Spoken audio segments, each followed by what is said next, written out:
Good day, everyone. Ali Safi here, Safi Financial Network, March 11, 2026. All right, let's start with S&P 500 daily chart. So here is the daily data.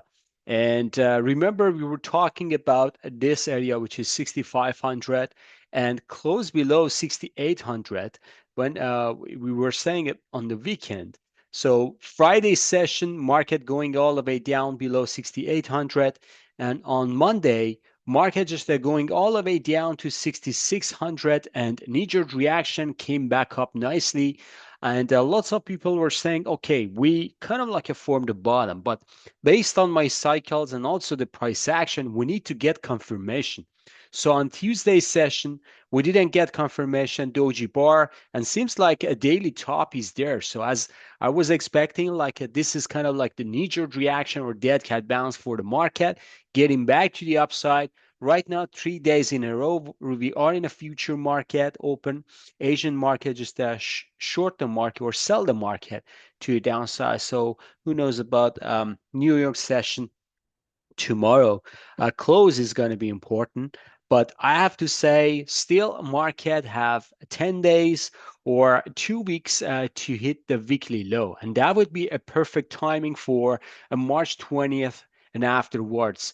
Any low after March 20th, I would say that's going to be a great buying opportunity. Right now, I have to be say still on the side and be cautious because market can still going down. The volatility can pick up again. So a 6,500 is going to be one of the important level.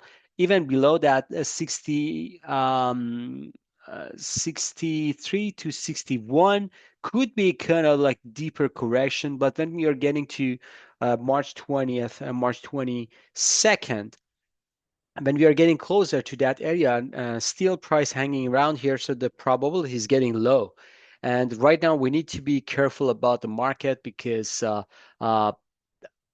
April afterward, we could see a strong rally to the upside. So I have to say, this is going to be a good buying opportunity. Wait for that one. Moving on to Nasdaq. Let me bring up the Nasdaq. Here's the Nasdaq. Nasdaq, we got a pretty nice reaction to this 24,000 area market just to hit a November low. Here's the October low.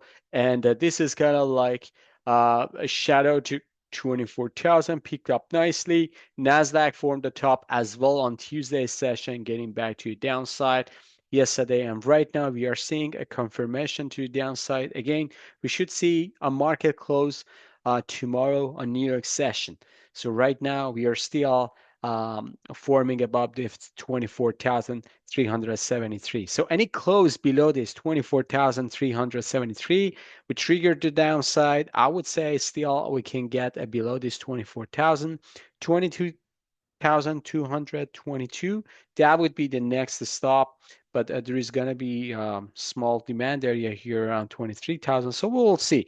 But we need to get below this 24,000 daily, ideally weekly close. But I have to say, weekly low is very close. So this week or next, potentially, we're going to see a weekly low. Ideally, I have to say next week, end of the next week weekly low would be a great buying opportunity. So we'll see how it goes. Moving on to Dow. Dow is the same. So getting back to the upside on Monday session, pretty nice test this 46,000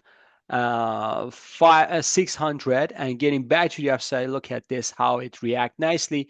But that was kind of like just a dead cat bounce, a Tuesday session top, getting back to the downside again. Potentially a lower low could be a fantastic low for the market. So we'll see how it goes. Moving on to gold. Gold, I have to say, gold daily and weekly top form. And this is kind of like the dead cat bounce that we are seeing here. So any kind of like rally, I have to say, is the sell for another potential short opportunity. Gold can go all the way down to 4,000 area.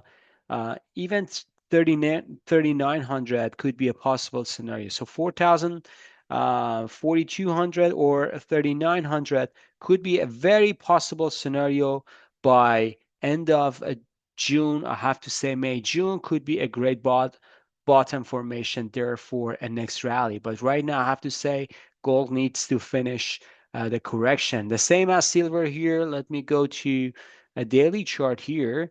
So silver is formed daily top here. This is another lower high here, and it closed below $80.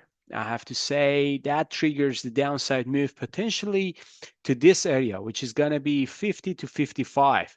So any kind of like the correction to the upside would be a great selling opportunity because silver can go all the way down to this area, which is going to be 50 to 55. Moving on to crude 6% to the upside again.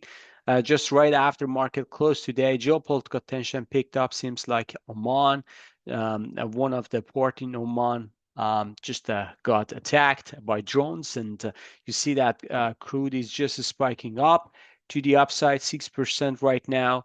And we will see crude still can go to 105, 110, but I have to say weekly top potentially is here.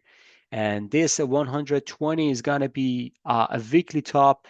And for long time, I have to see correction is on their way for crude. Any kind of like a rally to 105 again, 110 could be the scenario for a sell. So we'll see how it goes. Moving on to bond, let me show you. Here is 10-year treasury bond here. All right, so 10-year treasury bond form a top here on 114, getting back to the downside.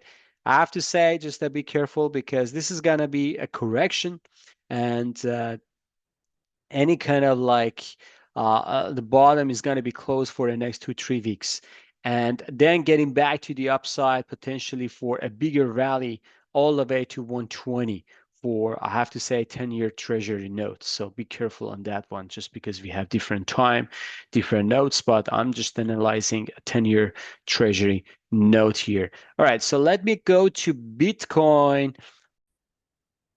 All right, here is the Bitcoin chart, and you see that Bitcoin is forming a potential low here, weekly low in February, and we are getting back to the upside.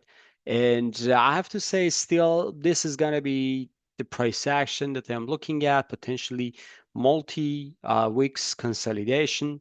A maximum upside move is going to be 76,000 area, 80,000 area. I'm not sure if Bitcoin can get to 83, but even if it gets to the 83, it doesn't change anything. So I have to say, I wait for April, potentially May top here for another perfect selling opportunity like this, because that could be sharp and furious and fast, going all the way down to October low. So I have to say October, September low could be a great bottom formation for the next 4 years for Bitcoin. Right now, we're still in sideways consolidation for another topping formation for the next downside move. Moving on to Ethereum. Ethereum is the same. So this is the same price action as we saw November all the way to January. Remember, for 3 months, we got this consolidation. We just got a February low here, and still Ethereum is doing the same sideways action. Potentially, it can stretch out this sideways to end of the April, May, and then getting top information, getting ready for another selling opportunity. So we'll see how it goes. All right, folks, I believe I covered everything. If you like this video, please smash the like button, subscribe to our channel. Have a good month. See you on the chart. Bye-bye.